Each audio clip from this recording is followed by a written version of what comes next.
네, 3세대 가치 투자의 리더로 불리는 분이죠. 김현준 더 퍼블릭 자산운용 대표 모시고 인사이트 나눠보도록 하겠습니다.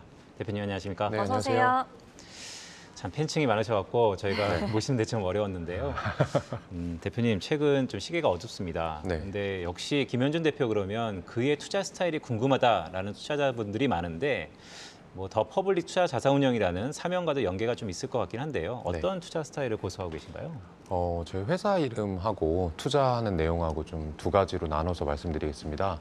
저희 회사 더 퍼블릭이라고 하는데 그게 이제 대중이라는 뜻이고요. 좀 더 많은 분들에게 전문적인 투자 서비스를 제공하자라고 하는 게 저희 회사의 설립 취지이고요. 투자하는 방법은 이렇습니다. 시간을 내 편으로 만들 수 있는 기업에 집중 장기 투자하자라고 하는데요. 이 시간을 내 편으로 만든다는 게 무슨 얘기냐 하면 너무 짧은 기간을 예측해야 된다든지 아니면 그 회사의 경쟁 우위가 약한 기업에 투자를 하게 되면 내가 갖고 있는 동안에 주가가 좀 빨리 올랐으면 좋겠어. 그렇지 않으면 리스크가 발생할 것 같아. 겁이 나. 이렇게 생각하게 되거든요. 그렇죠. 그런 주식은 결국에는 좀 실패할 수 있는 가능성이 높고요. 그게 아니라 장기적으로 성장할 수 있는 산업 내에서 경제적 혜자를 가지고 있는 기업이라면 지금 당장 주가가 안 오르더라도 마음이 불편하지 않고 기다리면 기다릴수록 내가 이길 수 있는 확률이 올라가는 게임을 할 수 있거든요. 그런 기업들을 찾는 게 저희 회사 투자 방법입니다. 그런 기업들을 찾은 선례가 있으실 것 같은데 네. 경험을 좀 공유해 주실 수 있을까요? 네.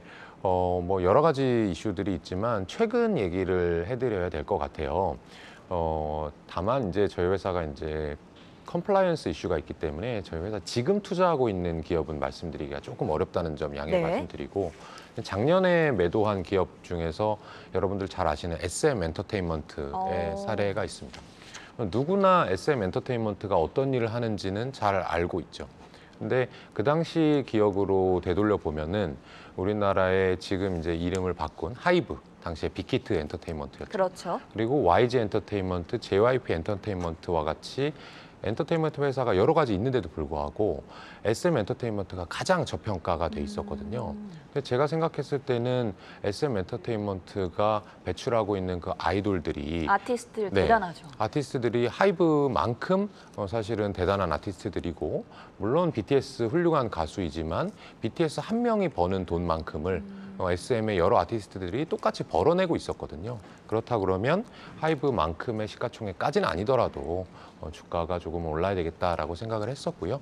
운 좋게도 그 당시에 이 코로나19가 대유행했었잖아요. 네. 그래서 사람들이 아티스트들이 콘서트 못 하는 거 아니야? 라는 이제 오해를 하고 계셨고 근데 실제로는 아티스트들이 콘서트는 못 했는데 음원 판매라든지 또는 음반 판매가 상당히 많이 늘어나면서 그 시기에 실적은 좋아지는 그래서 실적과 주가가 반대로 움직이면서 저희 회사에게 큰 투자 수익 기회를 주었던 기억이 있습니다.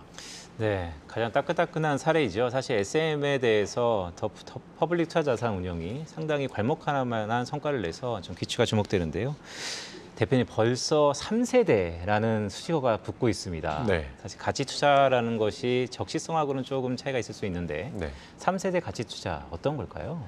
저는 사실 제가 2세대인 줄 알았는데 그게 이제 아버지를 얘기하지 않을 수가 없는데 예. 제가 VIP 자산운용, 당시에 VIP 투자자문 출신입니다. 거기에 이제 오너이자 대표님이신 최준철 김민국 대표님한테 제가 배운 출신인데 그분이 2세대인가요? 그러니까 그분을 저는 1세대라고 생각해서 제가 2세대인 줄 알았는데 네. 조금 끊어보자면 그 전에 이제 강방천 회장이라든지 이채원 사장이라든지 이런 분들을 1세대로 놓고 최준철 김민국이라든지 또는 KB자산운용 분들을 2세대로 놨을 때 저같이 30대에 이제 투자 자문사나 자산운용사를 경영하는 친구들을 3세대로 칭해 주신 것 같아요. 상당히 감사한 얘기고요. 그들과 저희와의 이제 차이를 들자면 어쨌든 지금 우리나라의 이 경제 구조가 상당히 많이 바뀌어가고 있습니다. 예전에는 딱딱하고 중우장대한 기업들만 투자를 많이 했다면 지금은 컨텐츠라든지 소비재라든지 이런 쪽에 투자를 하지 않고는 사실 주식시장에서 수익을 내는 게 어렵잖아요. 그래서 그 1세대, 2세대 분들이 조금은 기피했던 말랑말랑한 업종들에도 투자를 하면서 전반적으로 이 접근성을 넓혀가는 그런 투자자들을 3세대라고 칭해 주시는 것 같습니다. 삼세대 가치 투자자들의 특징이 성장 가치주 특징으로 대변이 된다고 해요. 네. 성장주 가치주 예전에는 어떻게 보면 정반대의 개념으로 저는 알고 있었는데 네. 요새는 그 구분이 없어졌다라고도 이야기를 많이 합니다. 네. 성장 가치주는 무엇일까요? 성장주는 그 기업이 성장하는 걸 의미를 해요. 네. 근데 그 기업이 성장만 한다고 해서 무조건 수익이 나는 건 아니거든요. 성장하는 가치 대비해서 더 낮은 가격에 샀을 때만 주식의 수익이 나게 됩니다. 그래서 당연히 성장하는 기업 중에서도 저평가돼 있는 그런 회사들을 투자하는 게 저희 회사의 방법이고요. 최근에 기자분께서 이제 이름을 붙여주신 거죠. 성장하면서도 가치를 찾는 그런 사람들이다. 여기 이제 외국에서는 네. GARP라고 해가지고요. Growth as Reasonable Price. 성장하는 기업을 적당한 가격에 산다라고 하는 얘기로 이름 붙여져 있습니다. 네, 사실 성장이라는 게 필요 조건이니까요. 성장하는 주식을 가치적으로 싸게 사자라는 얘기가 좀 괄목한 것 같습니다. 참 어려운 분 모시고 저희가 시간은 조절이 좀 실패해서 마지막 질문을 드려야 될 것 같은데요. 어떠세요? 그러니까 개인 투자자분들의 고민은 요즘에 그렇습니다. 그러니까 성장이라는 것도 시대마다 약간의 트렌드가 좀 바뀌고 있고 네. 가치라는 밸류에이션은 사실은 접근하기가 좀 어려운 부분이기도 하고 네. 투자자분들께서 정말로 이런 것은 앞으로 시기가 좀 어둡기 때문에 좀 유념하고 가자 그런 네. 쪽에 조언이 있다면 어떤 게 있을까요? 일단은 2020년, 21년에 좋았던 업종을 생각을 해보면 인터넷 기술주들의 시대였던 것 같아요. 그런데 그때 올랐던 것이 지금 많이 빠졌다고 해서 무작정 이제 들어가도 되겠다. 주식을 사도 되겠다라고 하면 조금 위험할 수 있는 게 이 주식시장의 속성이라고 하는 게 기업의 내재된 가치에 비해서 오를 때도 더 많이 오르고요. 떨어질 때도 더 많이 떨어지게 됩니다. 그렇기 때문에 지금 많이 떨어졌지만 조금 더 하락할 가능성이 저는 있다고 보고 있고요. 그렇기 때문에 지금부터 당장 사는 것이 아니라 지금부터 살 주식들을 좀 솎아내기 하는 하반기에는 그런 시기로 보셨으면 좋겠습니다. 네, 하반기에 말씀 주셨던 것처럼 옥과 석을 가릴 시기가 오는 것 같은데 그러면 제가 시간을 좀 빌어서 좀 주목하고 계시는 네. 산업이 있다면 네. 어떤 산업을 저희가 주목하고 계실까요? 최근에 제가 어떤 산업이라고 딱 말씀드리긴 어려운데 제가 분석하고 있는 기업군을 얘기를 해보자면 네.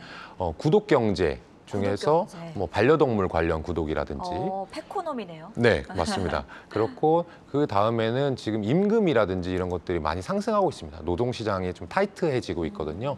그런 분야에서 차후에 기업들이 좋은 인재를 영입하기 위해서는 어떤 서비스 또는 어떤 복지를 제공해 줘야 될까 이런 쪽에 제가 좀 관심을 가지고 지켜보는 중입니다. 대표님 이건 좀 재밌네요. 임금 상승에 대해서 보통 대체제로서 로봇 산업을 많이 보는데 오히려 복지가 늘어날 것 같아서 그쪽으로 네. 본다. 참 고무적인 것 같습니다. 정리해 보도록 할까요? 오늘 더 퍼블릭 자산운용의 김현준 대표와 함께 시간을 내 편으로 만드는 법이라는 주제에 대해서 장기 투자, 가치 투자자로서 3세대 가치 투자자라고 하셨죠. 이런 부분들에 대해서 투자자분들에게 현명한 조언을 함께 들려주셨습니다. 다음 기회에 또 모실 수 있었으면 좋겠습니다. 여기서 인사드릴게요. 대단히 고맙습니다. 고맙습니다.